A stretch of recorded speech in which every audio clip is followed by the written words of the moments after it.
anda buscando quien entone. Dios anda buscando es el tono del corazón. Pero cuando sale del corazón, la adoración tiene que tener un ay, no. Es algo diferente en el cielo. Quien adora sabe muy bien cómo a mí los cielos. No por el entorno, sino porque su corazón tiene la armonía cuando conecta. Hay una armonía más fina que la armonía del cielo. Salmo 89, verso 19.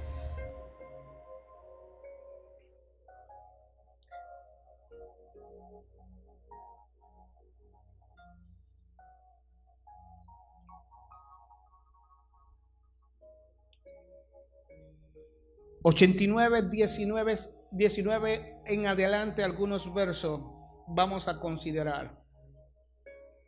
Dice así la palabra en el nombre del Señor. Y el pueblo dice: entonces hablaste en visión a tu santo y dijiste: he puesto el socorro, diga conmigo socorro, sobre uno que es poderoso. Escuche.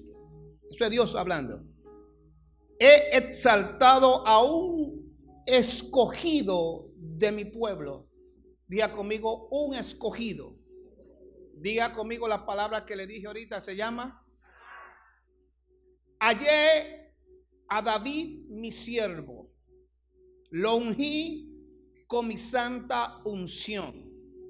Mi mano estará siempre con él, mi brazo también lo fortalecerá. No lo sorprenderá el enemigo, ni hijo de iniquidad lo quebrantará, sino que quebrantaré delante de él a sus enemigos y heriré a los que le aborrecen. Mi verdad y mi misericordia estarán con él, y en mi nombre seré exaltado su poder. Asimismo, pondré su mano sobre el mar y sobre los ríos su diestra. Verso 26. Él me clamará: mi Padre eres tú, mi Dios, la roca de mi salvación. Yo también le pondré por primogénito, el más excelso de los reyes de la tierra. 28. Para siempre le conservaré mi misericordia y mi pacto será firme con él. Pondré su descendencia para siempre, su rostro como los días de los cielos. Si dejare en sus hijos, escuchen bien esto, verso 30. Si dejaren sus hijos mi ley y no anduvieren en mis juicios, si profanaren mis estatutos y no guardaren mis mandamientos, entonces castigaré con vara su rebelión y con azote su iniquidad. Mas, verso 73, eso es para nosotros: no quitaré de él mi misericordia, ni le falsearé mi verdad. No olvidaré mi pacto, ni mudaré lo que ha salido de mis labios. Una vez he jurado por mi santidad y no mentiré. Su descendencia será para siempre y su trono como el sol delante de mí. Como la luna será firme para siempre y como un testigo fiel en el cielo. Amén y amén y amén.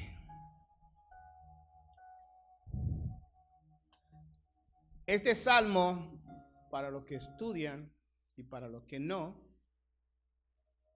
es un salmo mesiánico, un salmo de doble referencia. Habla tanto de David en su persona, como también habla de Jesús. Amén. Quitamos eso del medio. Quitamos otra cosa más del medio para que no, cuando yo hablo de un adorador en espíritu y hablo de lo que Dios quiere hacer, a lo mejor se me olvide decir adorador en espíritu. Pero usted sabe que estamos hablando de un adorador Amén. Mientras analizaba el verso, me llama la atención el verso 20, donde indica claramente de que Dios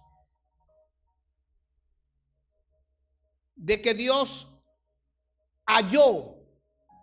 Y es muy obvio que si Dios halló era porque andaba. Así que Dios estaba buscando, como dijo Jesús a la mujer samaritana, Dios anda buscando que le adore. Así que Dios encontró en David exactamente lo que él quería. Y yo me preguntaba mientras analizaba en esto, ¿qué personaje bíblico, escuche bien, qué personaje bíblico pudiéramos nosotros sacar para ponerlo como ejemplo en esta generación de ahora? Si la mayoría de personajes bíblicos, todos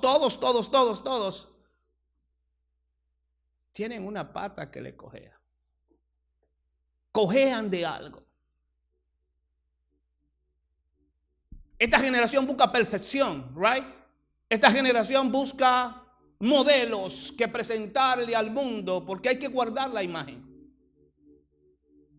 Esta generación busca cierto tipo de hombres y de mujeres que puedan predicar la palabra de Dios.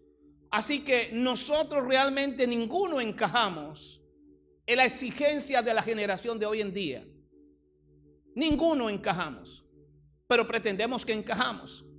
Hablamos de restauración, pero váyase para su casa porque no creemos en alguien que haya caído y se pueda restaurar y que pueda de nuevo ministrar.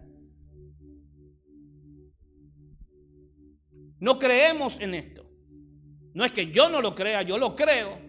Pero hablamos mucho de restauración y yo escucho y me detuve cosas que no hago, a ver mensajes de pastores locales y internacionales y hablamos de restauración. Dios restaura al caído. Dios levanta. 7 veces te caes, 7 veces Jehová te levanta.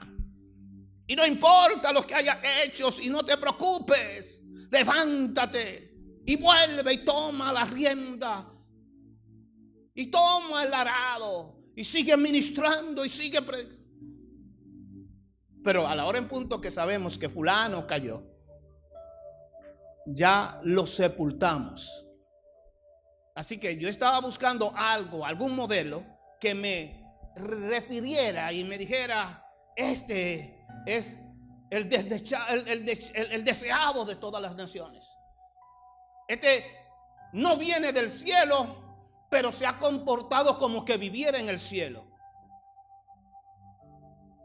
Y no lo encontré.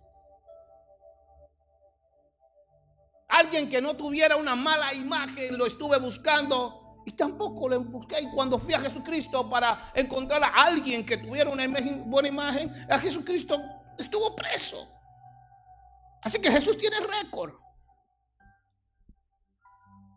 Se le hacía difícil entonces predicar a un Cristo inocente o culpable. Nosotros decimos que Él murió inocente, ¿verdad? Sin embargo, el que peca no es inocente. Dice que Dios cargó en Jesús el pecado de todos nosotros. Así pues, el Señor, aún el mismo Dios lo encontró culpable para el propósito. Pastores, que Él no cometió pecado. Solo sabemos nosotros porque creemos que Jesús no cometió pecado, pero se hizo pecador por nosotros. Sin embargo, eso aparte ponemos a Jesús. Y buscamos a Pedro, buscamos a Pablo, buscamos a cualquiera de los discípulos de Jesús y ninguno tiene la característica que esta generación busca. No la tiene ninguno. Entonces, Señor, ¿y entonces? Así que me puse a buscar ciertas referencias que dije, a lo mejor es interesante, déjame ver ¿Cuántos años hay desde Abel o de Adán hasta Saúl? Así, ellos hay 3198 años hasta Saúl. Y en esos 3198 años de la vida humana duró Dios buscando un adorador. A ninguno Dios le dijo ayer. A ninguno Dios le dijo, este es el que yo andaba buscando. Al poderoso. A ninguno se refirió, a ninguno.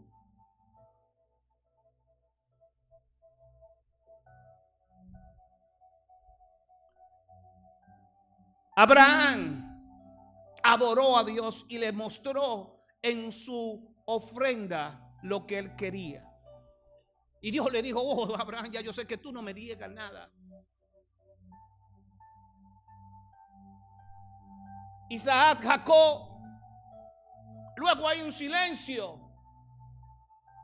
Vuelve de nuevo y en Moisés, hermoso desde su niñez, bello. Sabía escribir, aprendió. Y Moisés, a lo mejor encajaba. Yo digo, este es el que va a encajar. Luego me doy cuenta que Moisés es un asesino.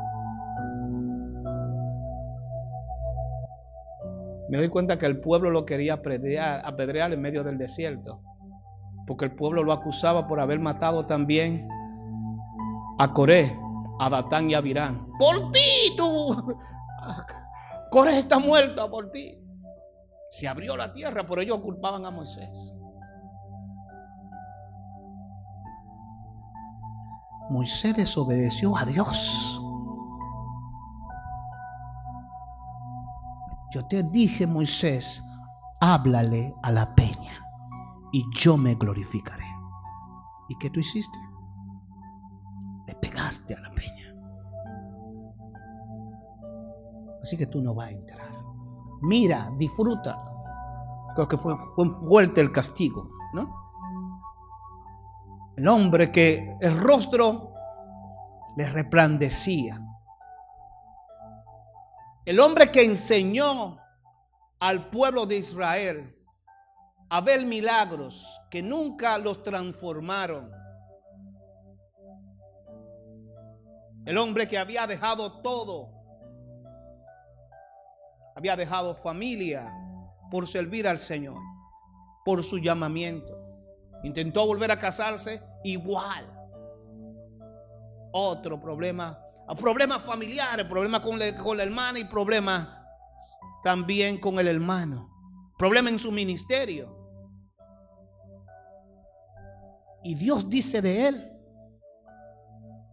que no he levantado a alguien, ni antes ni después, que él hable con él cara. Espérate, Moisés. Y todos nosotros quisiéramos ser Moiséses, right? Yo quisiera abrir el mar. Yo estaba en el Caribe, cuando estábamos en República Dominicana, no te paraban frente al mar Caribe así, que conecta con México, con Puerto Rico, ¿no?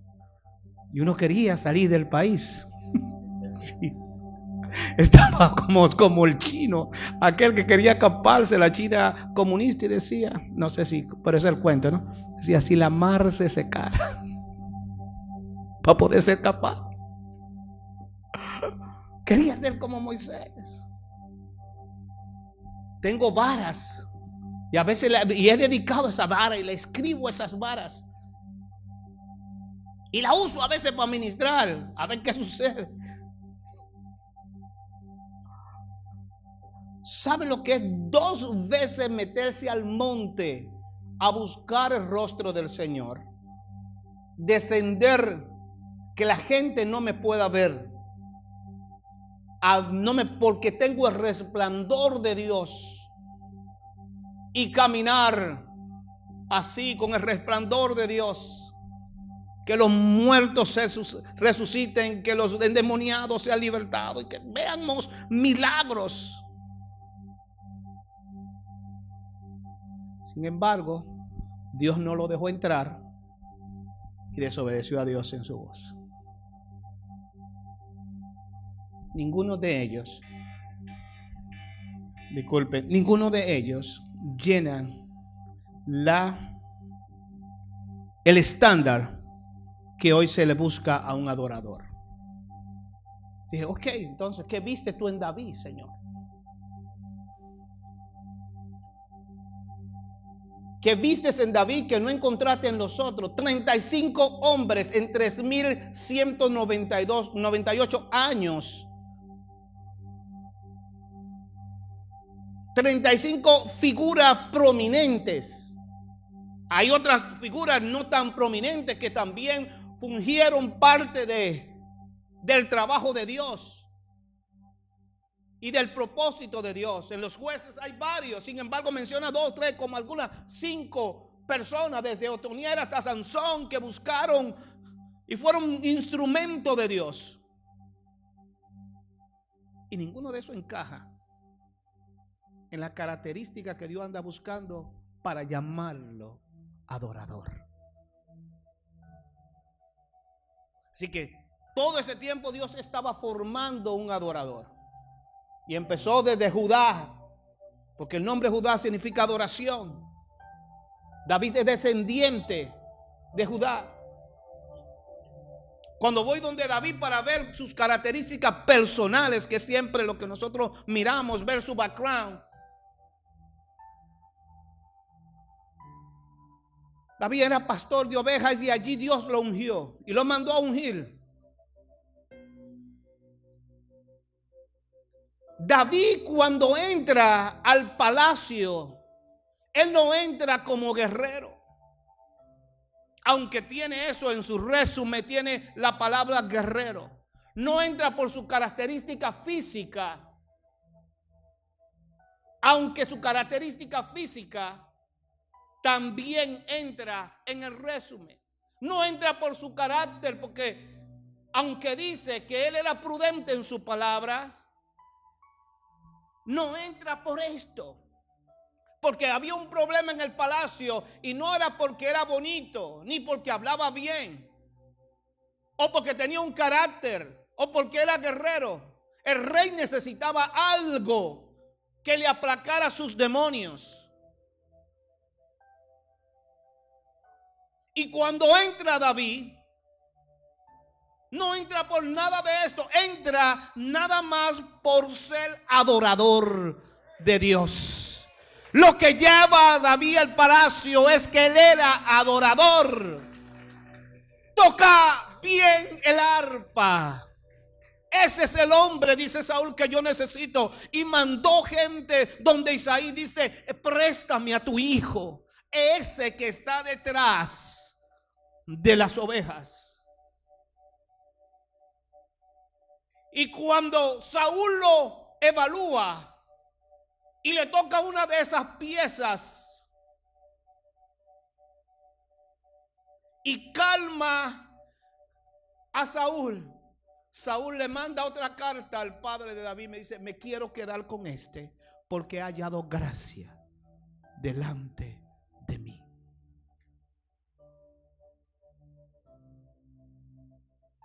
David llega como adorador,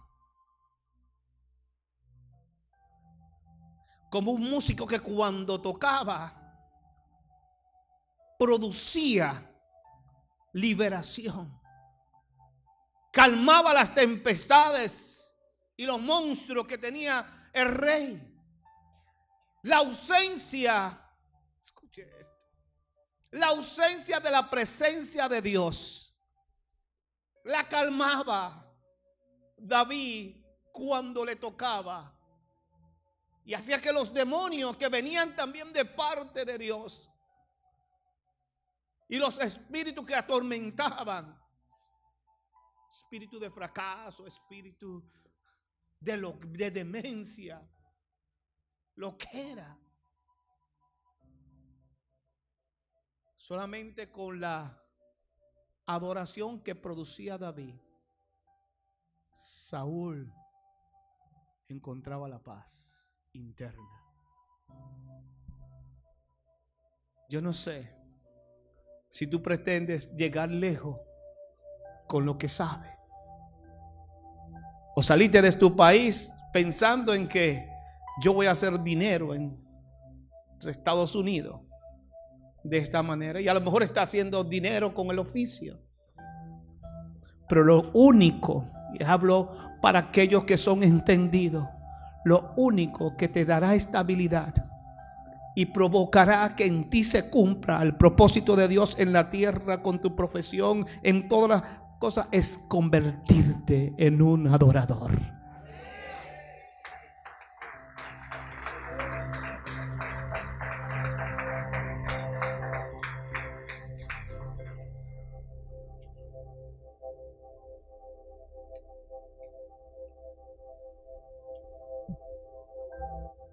David entendió que la adoración es una invitación directa para que Dios, una invitación directa que Dios no rechazaría nunca. David sabía en el Salmo 51, él dijo: los sacrificios a ti no te agradan, las ofrendas de un todo quemada tampoco te agradan. Lo que te agrada es el corazón contrito y humillado. Y al corazón, y se lo dijo cantando, porque el Salmo 51 es un cántico. Tú no te gozas con la ofrenda, ni te gozas con los sacrificios, pero sí te vas a gozar en esto. Te gozarás porque yo te llevo mi corazón totalmente dispuesto a ti. Y entonces, solo entonces el sacrificio te agrada. Solo entonces las ofrendas quemadas. Señor, mira, yo he pecado, pero ahora yo quiero que tú me levantes para yo enseñarle a los transgresores tu camino y los pecadores vuelvan a ti. Es un currículo que hoy en día, si alguien cae y se levanta, no le puede predicar a nadie. Pero David decía: este es mi objetivo para yo poderte llevar la palabra. Levántame, que ahora tengo algo que decirle, que tu misericordia me sigue todos los días hasta el fin del mundo, y voy a levantar al caído, y el que no ha caído se va a mantener de pies, porque él va a escuchar a alguien que le dijo: estuve allá y alguien me dio misericordia. Así que David sabía muy bien que la adoración es una invitación directa que Dios nunca rechazaría. David entendió que la forma de invitar a Dios para que habite en él era la adoración. Así que como entra en el palacio como adoración, como adorador, comienza a aprender de Saúl, porque él había sido ungido como rey, pero no entró a palacio como rey, entró a palacio como ungido para adorar a Dios. Ya tenía permiso para esto. Todo lo que tocaba producía liberación. Así que la nación completa, desde la capital que era Jerusalén, necesitaba a un adorador. Así que David fue allí precisamente con esta unción de adoración.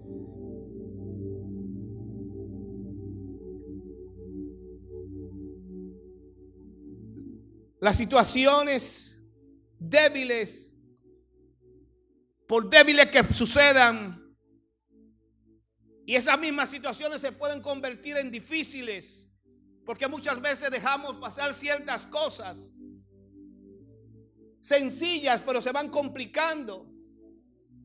David aprendió a entenderla a través de la adoración.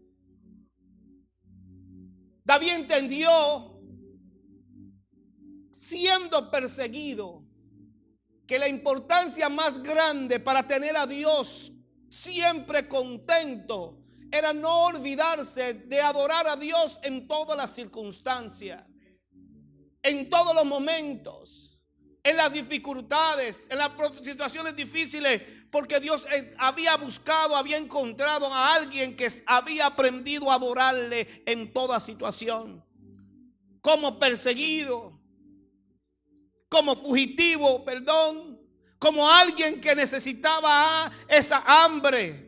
David entendió que si convertía al pueblo de Dios en adoradores, siempre la gloria de Dios iba a estar sobre el pueblo. David sabía que no importaba lo bueno y lo bien que gobernaba o que gobernara el pueblo. David sabía muy bien que si el pueblo no aprendía a adorar a Dios, entonces estaban prácticamente fritos.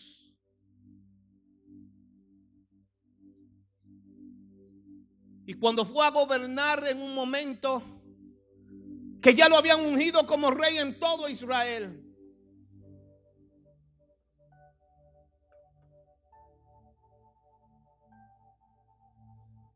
David se dio cuenta en el trato con el hombre que él más respetó sobre la tierra. Era aquel que otros le decían: ya Dios no está con él. Él ha sido desechado por Dios. Sin embargo, David todavía lo veía a él como el ungido. Y aprendió de él y lo llamaba Padre. Padre mío, Padre mío. Y aprendió de él de los errores que cometió para él no cometerlos. De cómo él buscaba o se alejaba de Dios. Aprendió de Saúl las cosas que Saúl le provocó que Dios lo abandonara. Así que David aprendía de los errores de los demás para no cometerlo. Y un adorador no mira la magnitud del error, sino mira lo que puede aprender de ese error. Cayó mi líder. Vamos a ver por qué mi líder cayó. Así que no se ve en ningún momento a David juzgando a Saúl, pero se ve a David aprendiendo de los errores. Uno de los más graves errores que cometió Saúl, fue que había dejado el arca de Jehová fuera. Estaba en una casa por allá por 20 años.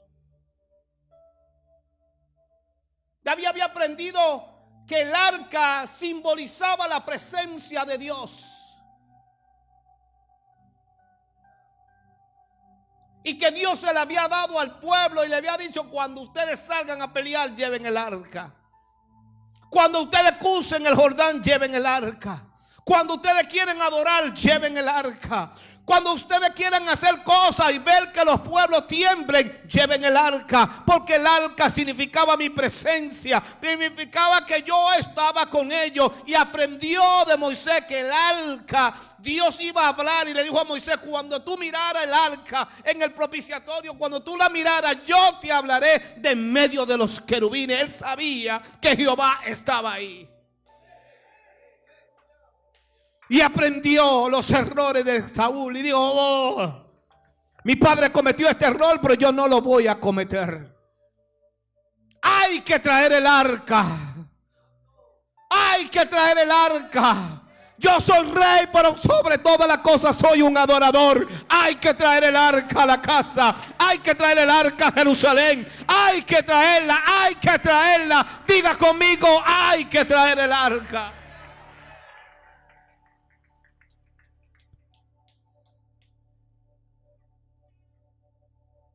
Así que hizo arreglo para traer el arca. Porque él no podía gobernar. Déjeme decirle algo: no salga de su casa sin la presencia del Señor. No es que usted tenga que danzar para saber que la presencia del Señor está con usted. No es que usted tenga que hablar en lengua para saber que la presencia de Dios está con usted. Pero entre o salga, óigame bien, entre o salga, no salga ni entre sin la presencia del Señor. Hoy no es un símbolo, hoy es el Espíritu Santo que está contigo. No lo deje, no salga de la presencia del Señor. No hay nada que te pueda sacar de ella. No salga tú. Así que David había aprendido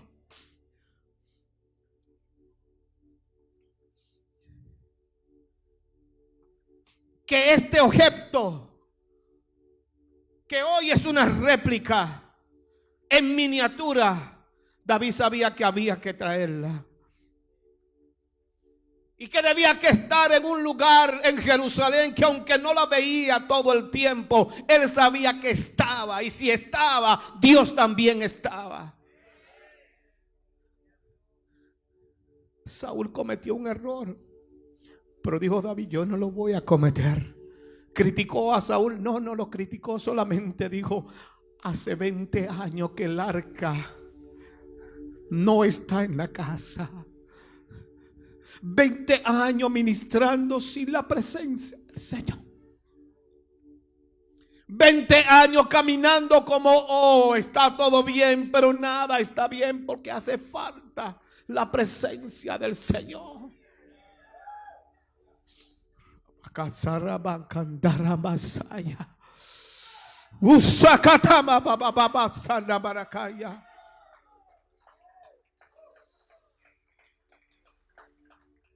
Así que hizo los preparativos, averiguó cómo se movía y dijo, hay que traerla, y la trajo. Y cuando la trajo, intentó traerla, hubo muerte.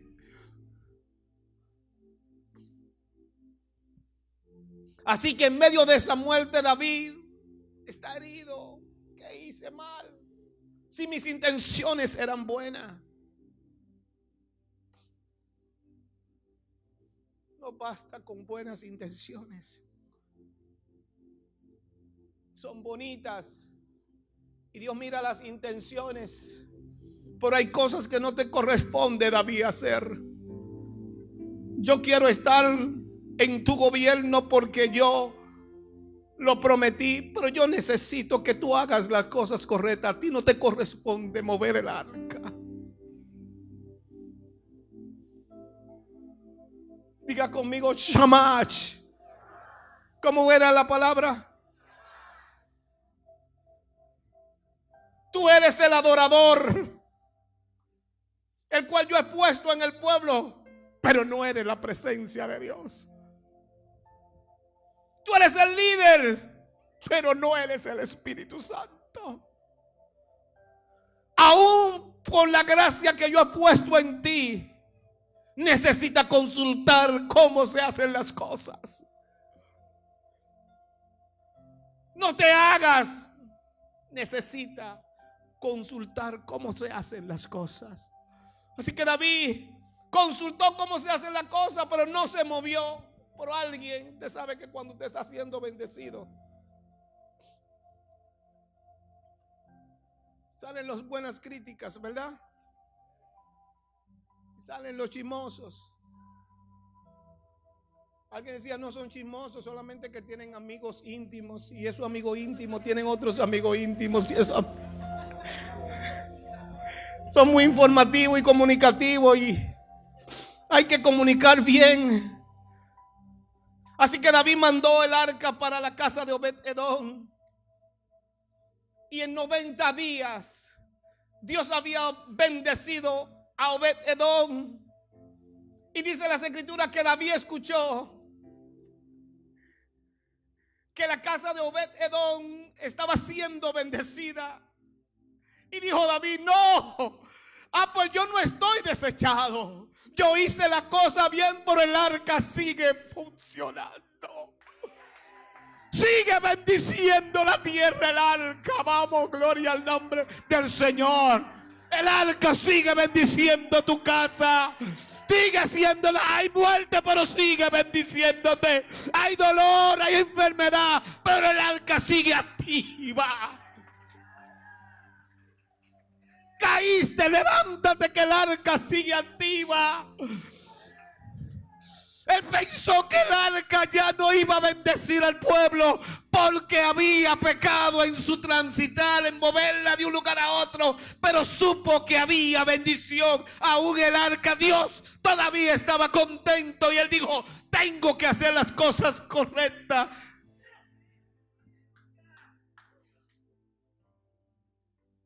Precisamente en esta situación dice que fue allá, hizo los preparativos y la trajo. Así que El arca está en Jerusalén. Pero un adorador se siente contento cuando se recuerda de que Dios todavía tiene misericordia de él. Cuando el adorador se recuerda de que Dios no lo ha olvidado, que lo metió en un proceso, pero Dios no lo ha olvidado por una mala decisión. Dios no lo ha olvidado. Él dice: hay que bailarle al Señor. Y va practicando el paso. Y están buscando a ver cuál es el paso que podría agradar al Señor. Y David es un hombre espontáneo. Es probable que estuviera practicando cómo era. Como este baile, como yo sé que ustedes lo saben. Y estaba practicando, y estaba practicando. Y estaba practicando.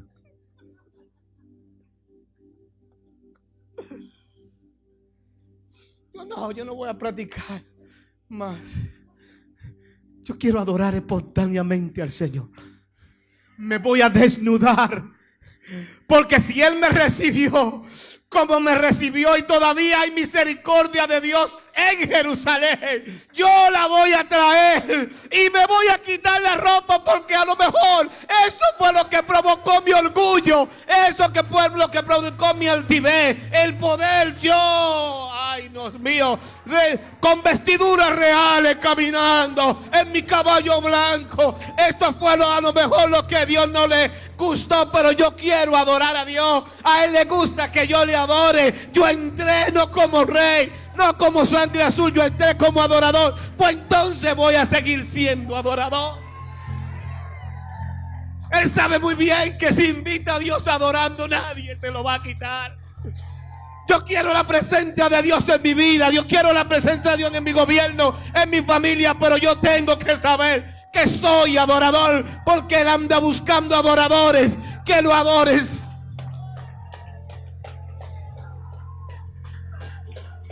El Shamash.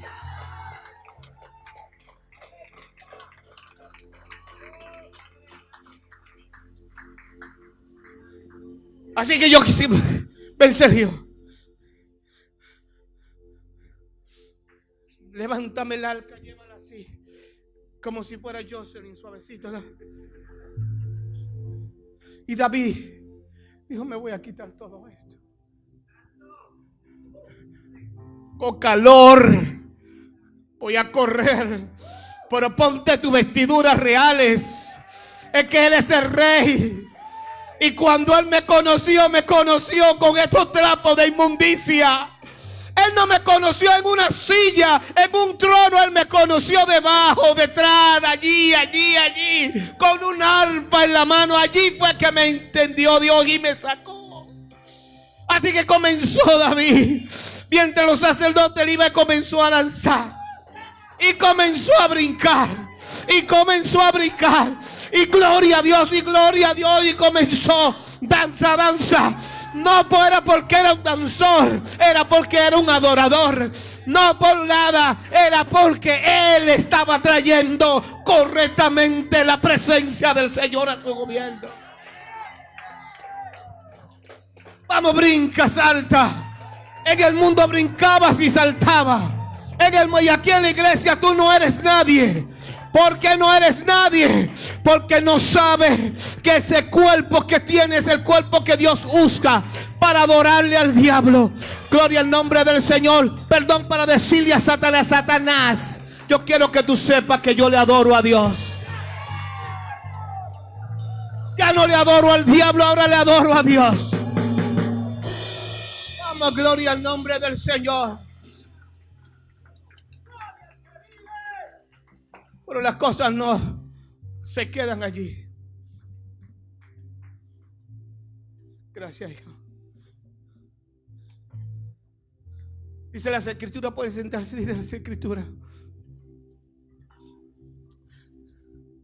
que David en todo su trayecto comenzó a rescatar y a hacer instrumento para adorar a Dios. Así que comenzó a construir. empezó a construir. A David le llaman el dulce de Israel. Ya él sabía que tenía el arca. Ahora había que crear, que levantar, que hacer instrumentos. David conocía la historia. David sabía que el arpa la habían construido los hijos de Caín. David sabía que la flauta la habían construido los hijos de Caín. No les corresponde a los hijos del Señor. ¿Qué dice la canción, el coro? Rafa, tú lo sabes. A los hijos del Señor pertenece el cantar, pues vendrá el sol. ¿Te acuerdas de ese himno? No, yo soy mayor que tú. Bueno, tengo a alguien aquí, Leo, que andaba. Hermana Chayo. No, usted es más joven que todos nosotros. ¿Cómo dice la canción? ¿Se recuerda? A los hijos del Señor pertenece el cantar.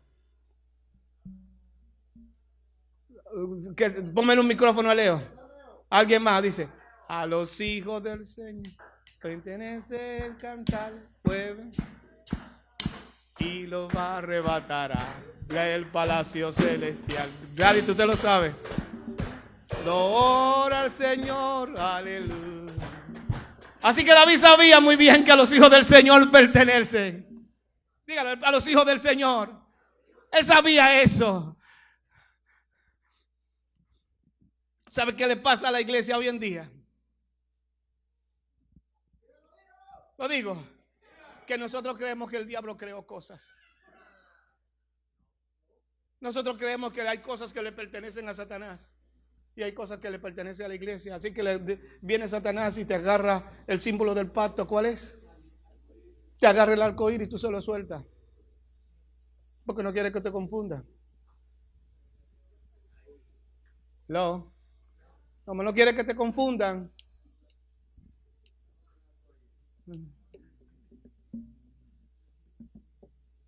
Entonces el arcoíris ya no le pertenece a la iglesia. Yo no veo a nadie que use varios colores así que representen el arcoíris.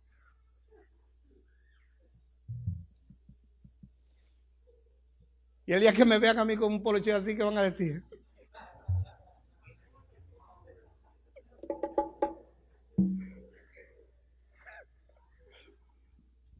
No, mi hermano. Yo sigo usando los colores porque eso le pertenece a la iglesia, a los hijos de Dios. Amén. Así que a mí no me importa lo que la gente diga. De todo modo, que digan algo más.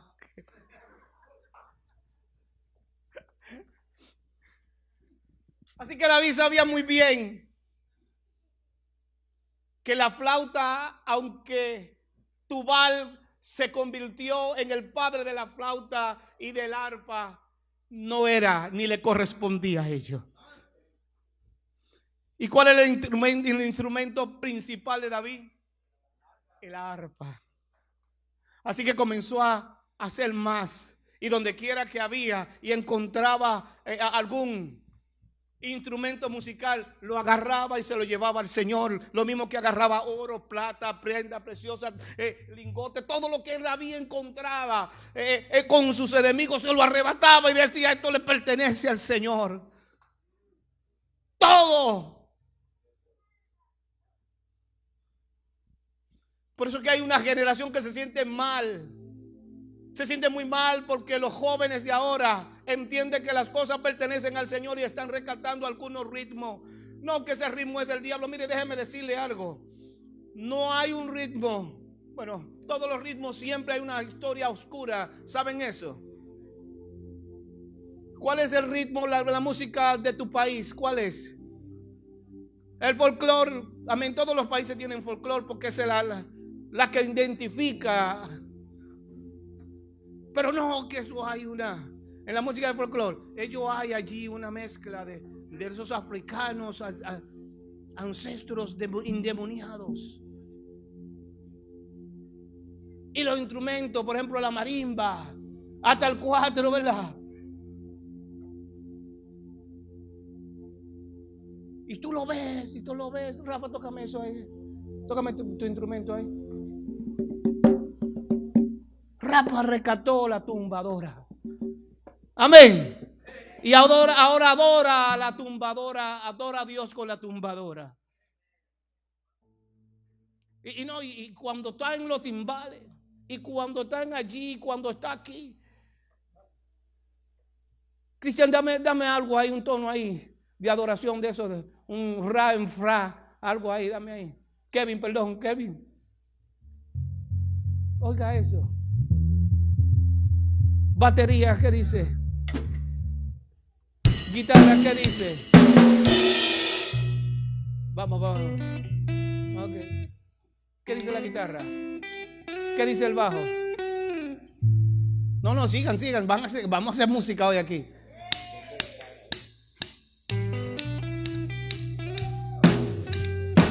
Vamos, piano. Vamos, rap.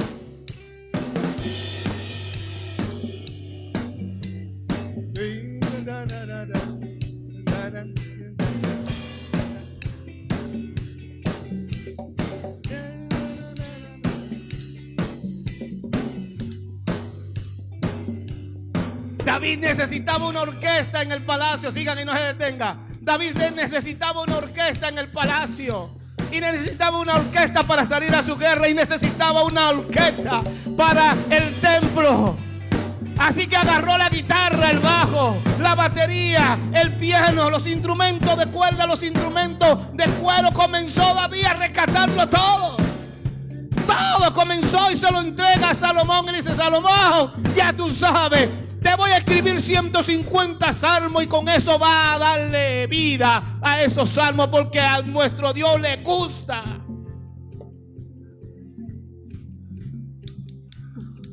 que le pongan los instrumentos a adorarle. Por ahí es que usted ve otra cosa que dice: hasta los instrumentos profetizaron.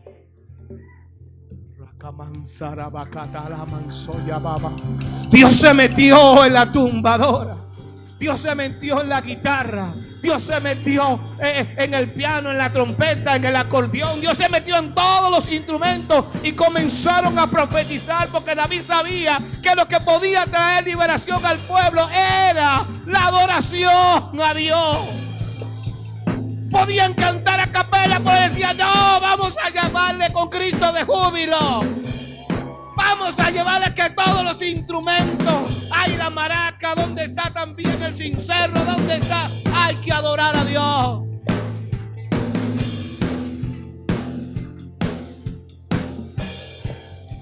No deje usted que con engaño Satanás le quite la forma de adorar a Dios, porque no, que yo me acuerdo que eso lo cantaban en la cantina y este ritmo era la cantina. Oye, mi hermano, si tú te acuerdas todavía lo que tú hacías en la cantina y no te has convertido al Señor, necesitas de nuevo arrepentirte, porque a mí nadie me trae esas canciones. Cuando oigo una adoración al Señor, no me la trae. El mundo usa el pandero y nadie dice nada del pandero, porque hubo un grupo de niñas que dijeron: este instrumento es de Dios y es nuestro instrumento de guerra. Vamos, gloria al nombre del Señor.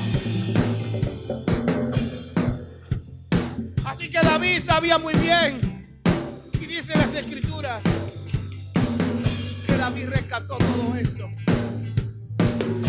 Pero había algo que se le había olvidado a David.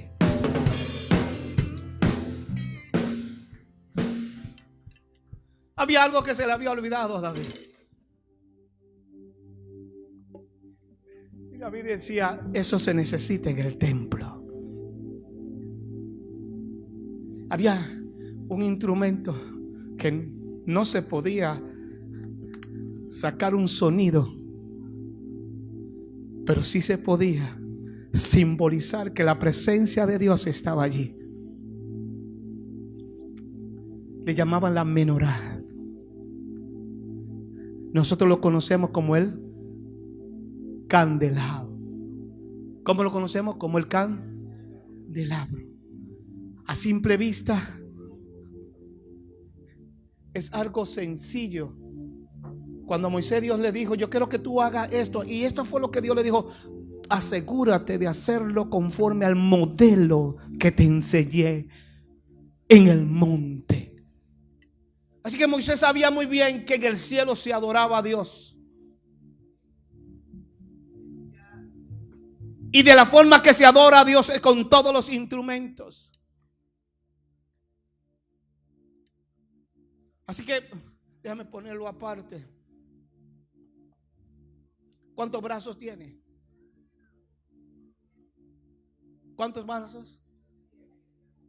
Así que Dios le dijo a Moisés: Moisés, yo quiero que tú que hagas algo. Mira, yo quiero que haya algo que alumbre, para que sepan que yo soy la luz, que yo estoy ahí todo el tiempo. Construyes un candelabro y te lo va a hacer así, así, así. Hay unas especificaciones, nada como este, pero tiene el simbolismo. Eran 7 brazos, todos parejos. Simbolizaba la luz de Dios. Así que cuando iban a adorar al templo, primero el sacerdote encendía, y se encendían todos, no juntos, pero al terminar de la semana todos tenían que estar alumbrados. Así que se empezaba desde izquierda a derecha. Si de izquierda a derecha. Yo lo empezaría desde la derecha, ¿verdad? Porque soy derecho. Pero Dios le dijo específicamente: va a encenderlo de izquierda a derecha. Si el primer día, diga conmigo, primer día, venía el sacerdote. Diga conmigo, segundo día, venía el sacerdote. ¿Cuánto habían encendidos? 2. Primer y segundo día. Tercer día. Cuarto día. Quinto día. Para el término del séptimo día, todos estaban que estar encendidos. Todos tenían que estar encendidos. Así estaba completo los 7. Concluían con el séptimo día, el día de descanso. Así que Dios estaba en su plenitud, completo. La adoración del séptimo día era mucho más elevada. Todo el pueblo se reunía, y donde quiera había un símbolo de la presencia, de la luz de Dios. Así que el pueblo que no podía tener el arca, porque no se podía hacer más copias del arca, podían tener esto.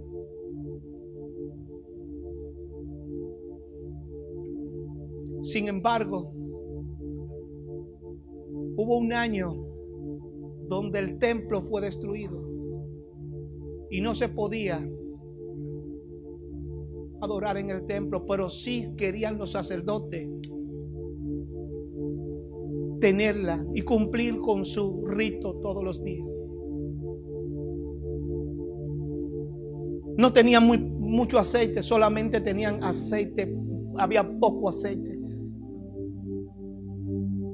Diga conmigo, tengo poco aceite, pero Dios hará un milagro. Debo de hacer las cosas correctamente. Así que empezaron el primer día. Supongamos que tenían aceite para 3 días. El primer día, encienden la vela. Hay que adorar a Dios. Hay que decirle a todo el mundo que aunque estemos en oprobio, aunque estemos en deshonra, cabizbajo, todavía hay alguien que todavía la presencia del Señor está con nosotros. Hay que levantar los ánimos, la moral. Dios no se ha olvidado de nosotros. Así que venía el sacerdote y decía: prendí una. Primer día está prendido. No hay aceite, pero no vamos a dejar de encender las velas que corresponde. Adoraban a Dios, había oraciones, había alabanza, cánticos. Prendimos una. El siguiente día la segunda. Prendimos dos, solamente hay aceite para mañana, pero no importa. Me levantaré mañana y voy a decirle: Señor, hay poco, pero no voy a dejar tus velas, no voy a dejar tu luz que deje de alumbrar, no lo voy a dejar, tú seguirás alumbrando. Tercer día, se enciende. Usted sabe que cuando usted echa aceite en un lugar, en algo, queda todavía el baño interior de la vasija untada de aceite. Sí que es probable que el sacerdote fuera y pusiera: la mañana no hay aceite, pero cumplí. Barbie, por favor.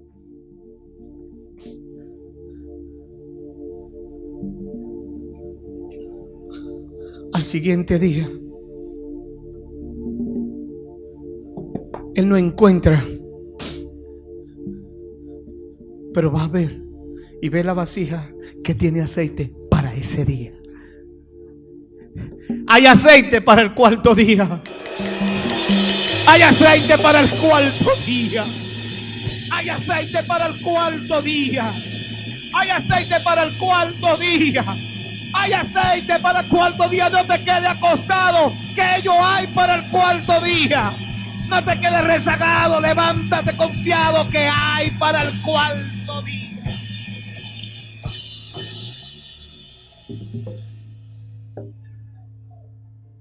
Cuarto día hay aceite. Quinto día hay aceite. Sexto día hay aceite. Séptimo día hay aceite. Y como había un octavo, se dice que había un octavo, y le echaron al octavo. Ya habían 8 y estaba todo encendido. Dios está. Que los enemigos sepan que Dios está, porque hay un pueblo que le adora en espíritu y en verdad. Que lo sepan los enemigos, Dios está.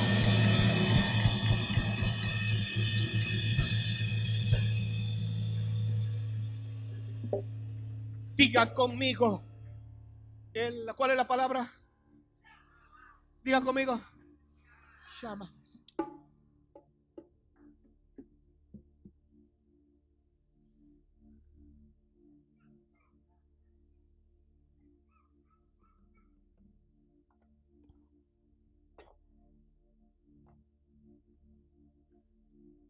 Este número 9 que usted ve aquí, ellos hay 8, ¿verdad? Pero en realidad son 7. El original era 7, pero había uno que le decían el chamás. Diga conmigo, el chamás. Diga conmigo. Dígalo.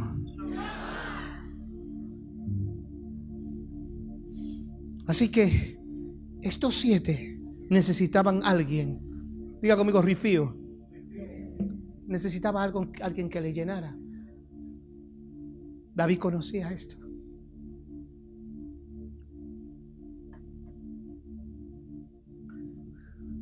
Así que cuando ellos se dieron cuenta que había aceite para los 8, hicieron esta que usted ve aquí, que tenía 4 más 1. El número 9, antes era el chamat, era el número 8. Ahora el número 9 es el chamat. Te voy a explicar lo que es el chamat. Para mantener todas esas encendidas, necesitaba llenar un solo. Usted no entendió todavía. Debe de haber alguien que sea la ignición para que todo el vehículo. Alguien tiene que ser el chamás. David sabía esto. David sabía que alguien tenía que ser el chamás. Por tanto tenía que llevarlo. Y esta gente comenzaron y dijeron: hay aceite para el chamás, Hay aceite para todos. Así que vinieron y llenaron el chamás. Y agarraban el chamás y le echaban a uno. Primer día.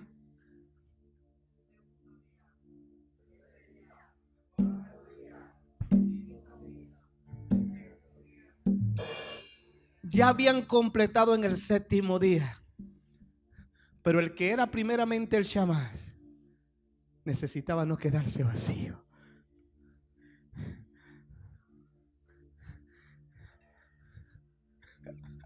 Así que echamos el chamás. Pero el número 9, que era el que estaba llenando a todos, no se podía quedar vacío. David sabía esto. David sabía que en el templo necesitaba esto. David se vio como el chamás para todo el pueblo. Un adorador es lo suficiente para encender todo un pueblo. Un adorador en espíritu y en verdad es suficiente para encender toda una familia, toda una ciudad, toda una nación, todo un pueblo. Todas las naciones necesitamos que el chamás siga lleno. Necesitamos que el chamás siga lleno. El chamás de tu casa tiene que estar lleno. El chamás de tu familia, de donde tú estés, debe de estar lleno. Levántate, que tú eres el chamás de tu casa.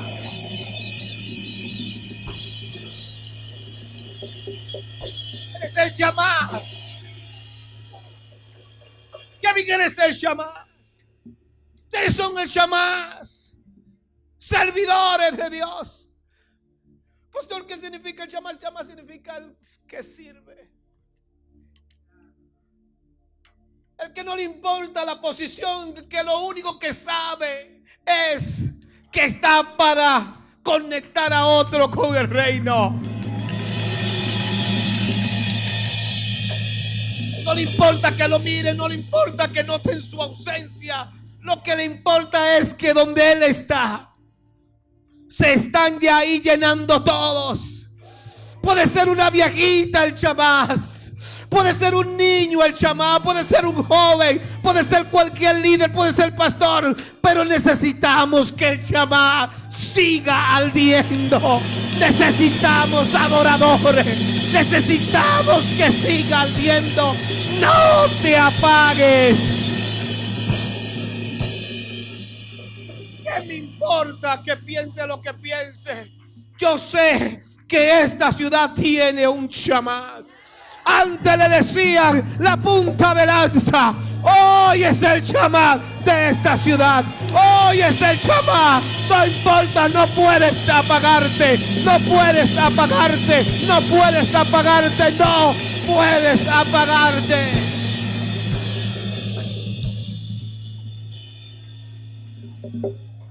Un adorador no se puede apagar. Por eso era que decía David: Señor, no quite de mí tu Santo Espíritu. Él no decía de mí depende mucho. No. Señor, de ti, de mí solamente dependo yo de ti. Así que, Señor, lléname. Entonces a los transgresores le enseñaré tu camino. Todo sabrá, todo sabrá, todos sabrán, todos sabrán.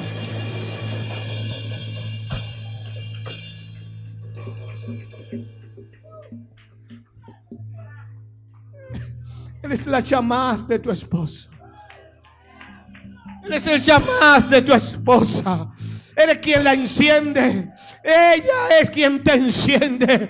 Gloria, no dejes que te apague. Gloria al nombre del Señor. Esta generación anda buscando perfección. Perfección nunca la van a encontrar. Gloria, no importa cómo se vea, no encontrará perfección, pero sí encontrará gente que están dispuestos a servir y ser chamás, servidores. Deben de ser un chamás.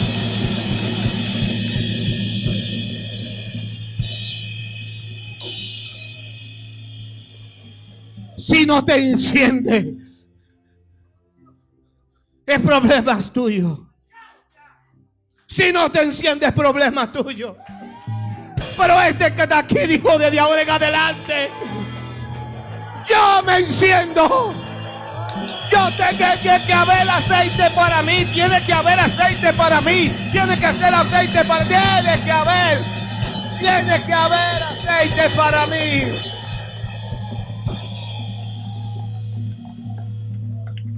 Si hay aceite para ti, hay aceite para ti, hay aceite para ti. Usted puede tener en su llavero 200 llaves, pero solo una enciende el carro suyo. Solo una abre la puerta de su casa.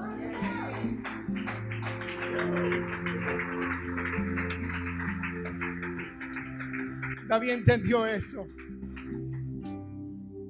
En sus errores pensaba en lo demás. Pensaba en su asignación. David entendió eso. Porque era la inicio. ¿Cómo se dice en español?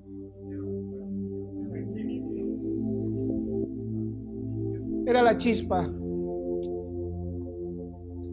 Era la llave que provocaba la chispa que encendía el carro. ¿Se puede usted pensar lo que manejan troces? Estos 18 ruedas, que solo una llavecita pequeña pone ese motor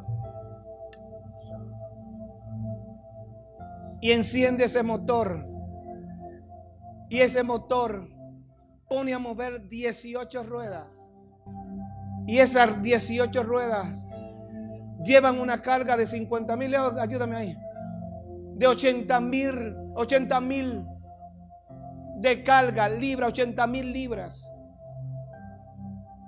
Una tonelada son 2,000 libras, y hay 40 toneladas. Una llavecita produce que tú puedas traer comida a tu casa.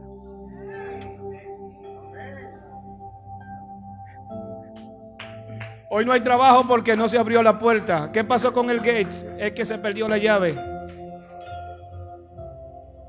Pues manda a los empleados para la casa que vengan mañana. Y los clientes los atendemos mañana, hay que llamarle. Pero si esa llave no se pierde, habrá comida primer día, segundo día, tercer día, cuarto día, quinto día, sexto día, séptimo día, octavo día, y todavía sigue el chamán. Todavía sigue el chamán lleno.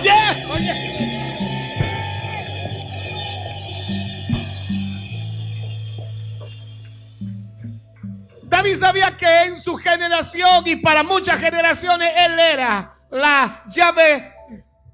Diga conmigo: yo soy la llave que provoca la chispa, que enciende el motor, que mueve 18 ruedas, y que esas 18 ruedas llevan 80,000 libras a un destino. Pero Dios no anda buscando quien entone. Dios anda buscando es el tono del corazón. Pero cuando sale del corazón, la adoración tiene